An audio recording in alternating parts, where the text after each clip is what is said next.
السلام علیکم ورحمۃ اللہ وبرکاتہ۔ الحمدللہ وحدہ والصلاۃ والسلام علی من لا نبی بعدہ۔ ایک بھائی کا سوال ہے کہ عقیقہ کے بارے میں اس کی شرعی حیثیت کیا ہے، عقیقہ کا حکم اور اس کا وقت، اس کی رہنمائی فرما دیں، اور ساتھ یہ بھی پوچھا ہے کہ جو جانور کا گوشت ہوتا ہے اس کی تقسیم کیسے کی جائے گی۔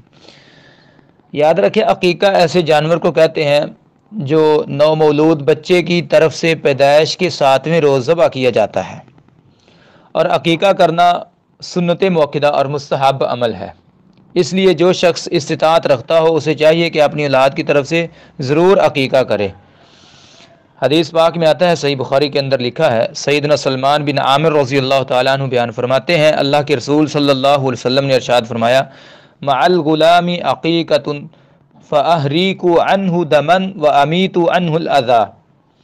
بچے کے ساتھ عقیقہ لازم ہے، لہذا تم اس کی طرف سے قربانی کرو اور اس سے تکلیف دور کرو۔ تکلیف دور کرنے کا مطلب یہ ہے کہ اس کے سر منڈوا دو، بال جو ہوتے ہیں وغیرہ۔ اور ایک دوسری روایت ہے، اللہ کے رسول صلی اللہ علیہ وسلم نے ارشاد فرمایا، اور یہ روایت سنن ابی داود کے اندر، جامع ترمذی کے اندر موجود ہے، کل غلام رہینۃ بعقیقتہ۔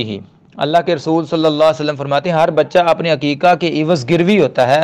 پیدائش کے 7ویں دن اس کا عقیقہ کیا جائے اور اس کا نام رکھا جائے اور اس کے سر کے بال منڈوائے جائیں گے۔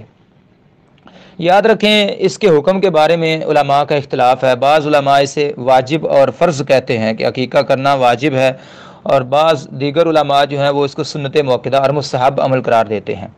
لیکن جمہور علماء جو ہے ان کا یہی موقف ہے کہ یہ واجب اور فرض نہیں، یہ سنت ہے۔ شیخ صالح بن عثیمین رحمہ اللہ فرماتے ہیں کہ عقیقہ کے سنت یا واجب ہونے میں اہل علم نے اختلاف کیا ہے، لیکن اکثر اہل علم کے نزدیک یہ سنت مؤکدہ ہے۔ یاد رکھیں، عقیقہ کے لیے لڑکے کی طرف سے 2 بکریاں اور لڑکی کی طرف سے 1 بکری ہوتی ہے، جسے پیدائش کے 7ویں روز قربان کیا جائے گا۔ پیدائش کے 7ویں روز قربان کیا جائے گا، اور 7ویں دن ہی اس بچے کا نام رکھا جائے گا، اور اس کے سر کے بال جو ہیں وہ بھی منڈوائے جائیں گے، اتروائے جائیں گے۔ تو یہ جانور کیسے ہونے چاہیے؟ جانور نر ہو مادہ ہو، اس میں کوئی فرق نہیں پڑتا، اور کسی صحیح حدیث میں بلکہ کسی ضعیف روایت میں بھی اس بات کی بھی وضاحت موجود نہیں ہے کہ وہ جانور جو ہیں ان کے اندر قربانی والے جانوروں جیسی شرائط موجود ہوں۔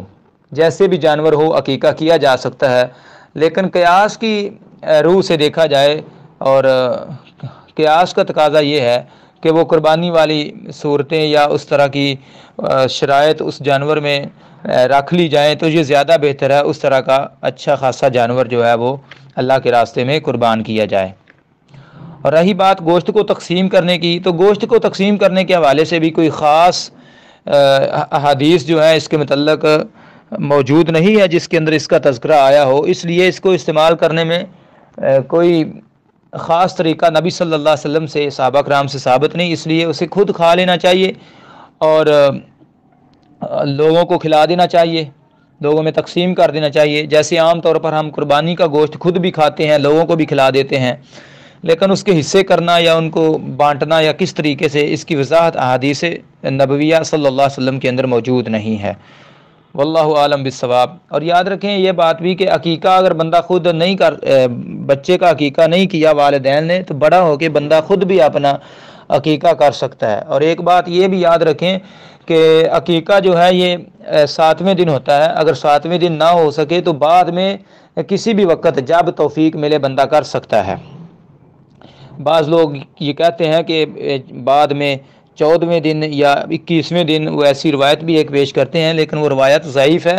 تو اس لیے عقیقہ بعد میں پہلے نمبر پر جو مقرر دن اللہ کے نبی صلی اللہ علیہ وسلم نے فرمایا وہ 7واں دن ہے۔ اگر 7ویں دن سے پہلے کریں گے تو اس میں سنت کی صریح مخالفت کی وجہ سے یہ عقیقہ، یہ عمل قابل قبول نہیں ہوگا، اور اگر بعد میں اس کے لیٹ ہو گیا ہے تو پھر جب بھی بندہ کر سکتا ہے، لیکن اس کا کوئی خاص وقت یا دن مقرر نہیں کیا گیا۔ واللہ عالم بالصواب۔ السلام علیکم ورحمۃ اللہ وبرکاتہ۔